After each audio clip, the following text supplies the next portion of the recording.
Nicole Smith case. Florida police say they have new evidence, and that has prompted the medical examiner to hold off from releasing Smith's autopsy report.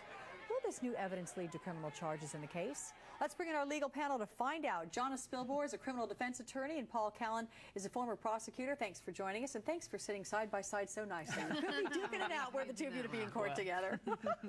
Jonna, we've been talking about this new evidence. We have the Seminole Police Department providing it to the medical examiner. That's Dr. Joshua Perper. No details are being released at this point by Dr. Perper, but what are you guesstimating it could include? I think the police are trying to change the sort of shift this investigation from a what killed Anna Nicole to who killed Anna Nicole. And I'm going to speculate that they have some sort of evidence that might change the manner of deaths from, say, accidental or suicide to perhaps a homicide. That's perhaps. Murder. Okay. What's the new evidence you think, Paul? Well, I'm betting, if we put odds on it, what normally delays an autopsy report is the toxicology report, the examination of the blood to see if there are drugs in the blood.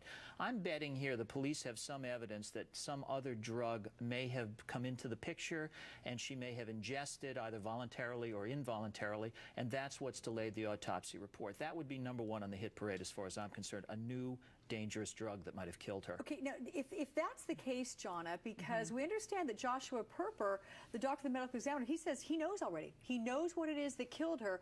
So if you're introducing another drug, how would that play anything? Would that have to change the whole toxicology report? Might we have to start all over from square one? I don't think so. I think the ME knows, the medical examiner knows the cause of death. In other words, what stopped her heart from beating. But I don't know if he's certain about the manner of death. Maybe the Seminole police found a suicide note under the mattress that they didn't have before. Did she intentionally kill herself? Maybe they found a note from somebody else saying, I want to kill Anna Nicole.